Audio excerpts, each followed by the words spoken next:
Iya cocok banget ya lagunya, hujan-hujan kayak gini pengennya dipeluk ya. Ya nggak sih? Waduh, ya ya ya. Yang lagi pada apa ya, kedinginan, ya kalau aku kedinginan tadi ya, basah jaketku nih. Tapi aman lah ya, biarpun basah tetap aman nih.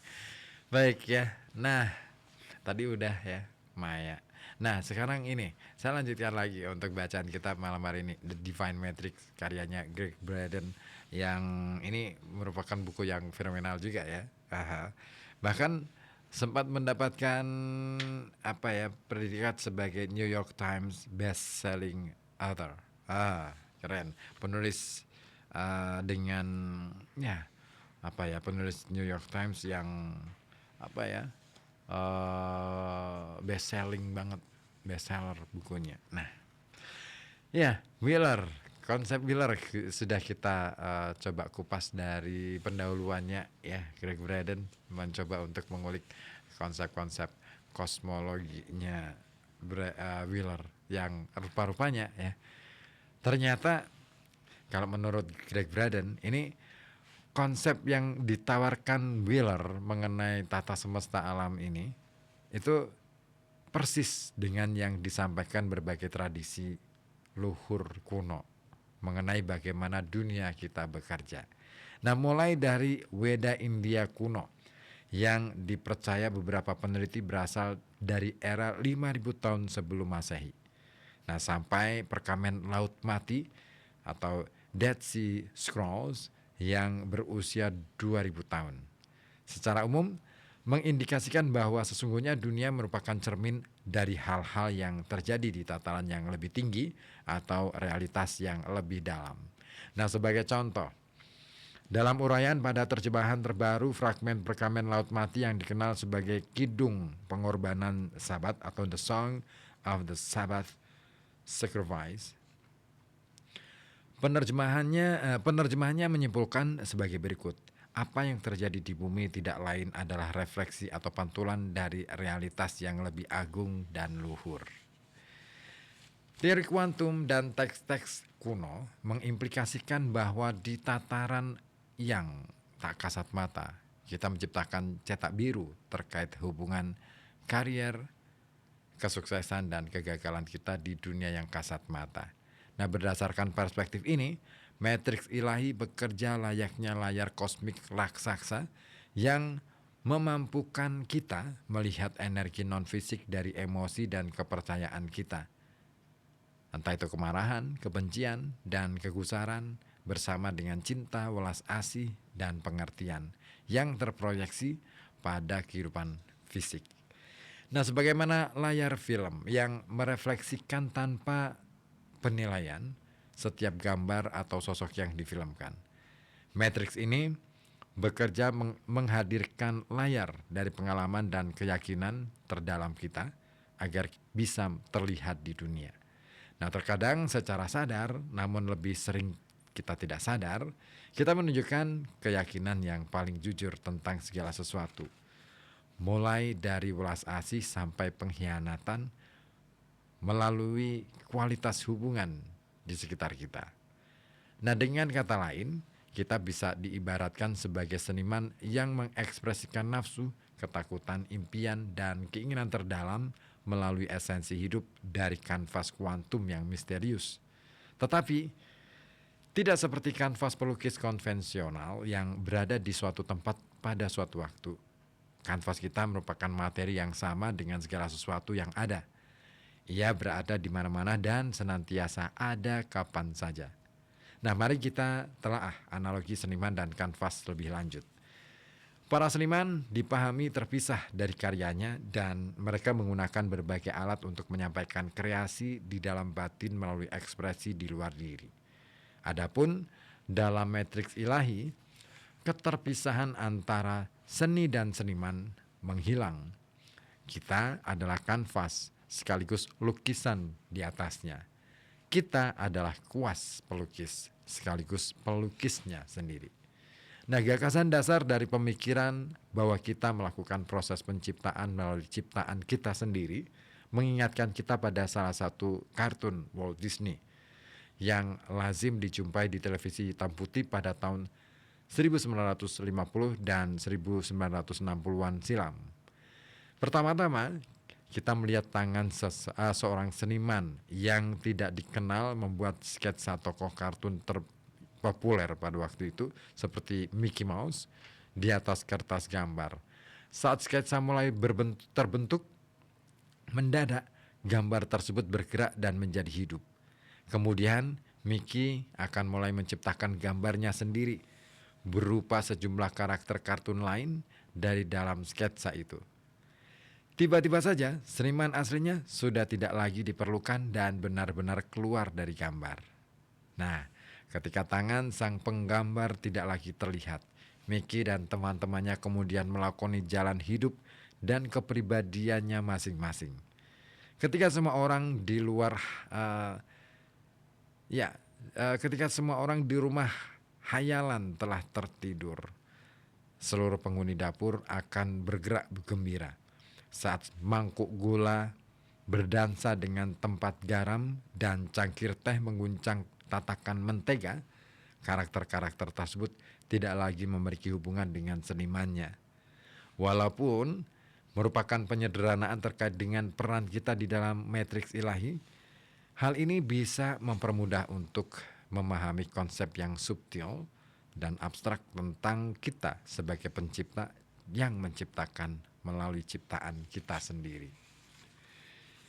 Sebagaimana seniman memoles lukisannya sampai terasa sesuatu yang dengan apa yang ada di pikirannya.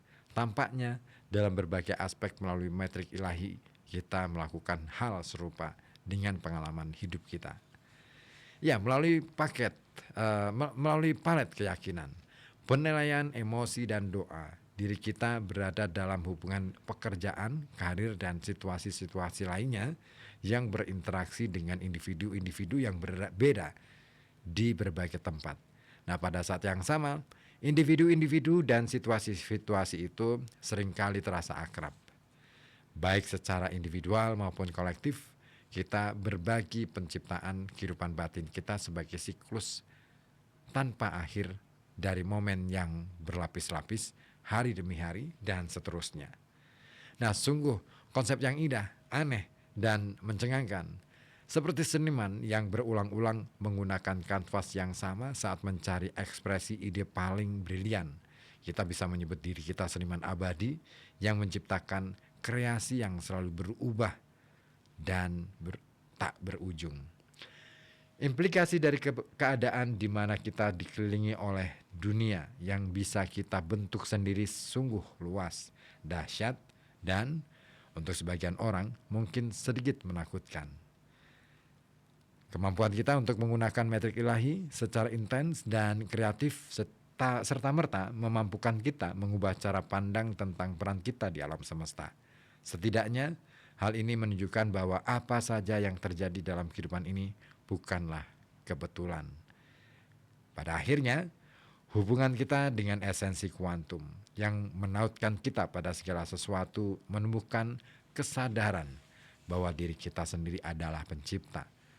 Dengan begitu, kita mampu mengekspresikan keinginan terdalam kita untuk kesehatan, keberlimpahan, kebahagiaan, dan kedamaian di seluruh aspek, mulai dari tubuh kita dan kehidupan sehari-hari sampai hubungan kita dengan orang lain.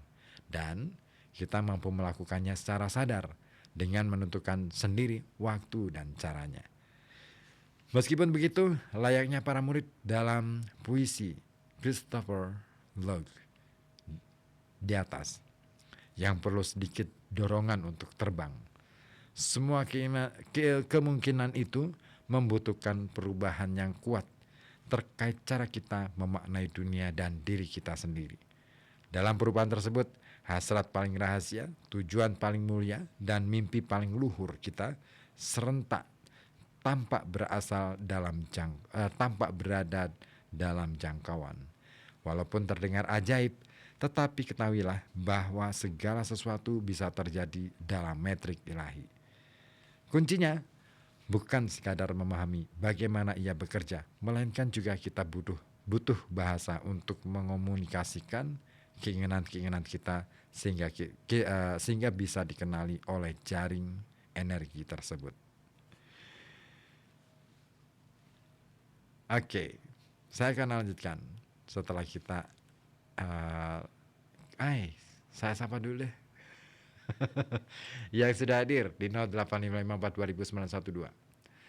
Ada Pak Mbak Abbas nih ya di Comal. Selamat malam Mbak Abbas. Menyimak pembahasan yang inspiratif, kita bisa mengambil apa yang baik bagi kehidupan kita. RKB tetaplah menyebarkan informasi bermanfaat bagi pendengarnya. Oke deh. Siap. Ada lagi Ipin di Talun.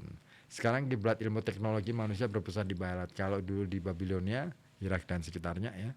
Bagaimana peradaban itu bisa berpindah dan apakah pemusnahan Babilonia dan oleh Mongol itu pada waktu itu sebagai salah satu penyebabnya, dan bagaimana arsip-arsipnya, apakah ada yang tersisa. Salah satu tokoh peradaban dari timur adalah Ibnu Sina. Oke. Ya kalau kita bicara tentang peradaban ilmu pengetahuan ya, dulu memang Babilonia, Mesopotamia gitu ya. Tapi gini, sebenarnya itu apa yang kita temukan baru pada fragmen-fragmen sejarah gitu ya. Kalaupun misalkan apakah itu menjadi pusat, nah kita belum ada satu simpulan yang mengatakan bahwa dulu Sumeria ataupun Babilonia itu menjadi pusat dari peradaban. Tetapi paling tidak dia pernah berdiri di atas tanah Babilonia itu peradaban besar gitu. Nah, sama dengan yang ada di China ataupun di mana? Di India ya. Di Nusantara sebenarnya tidak jauh, tidak kalah juga. Misalkan Gunung Padang yang sampai hari ini masih debatable ya. Seru tuh. Adi di Kulu Karanganyar, absen dan nyimak serbuk edisi 12 Mei 2025 Om. Buat kawan lembur request. Oke deh, nanti ya. Haha. Ya. Lubang hati Leto dari yang diminta sama siapa? Oh, Mbak Abbas. Oke deh. Ya, thank you yang sudah bergabung. Ditunggu ya lagu yang di request. Saya masih akan bersama Anda di Serbuk Senin Berbunyi.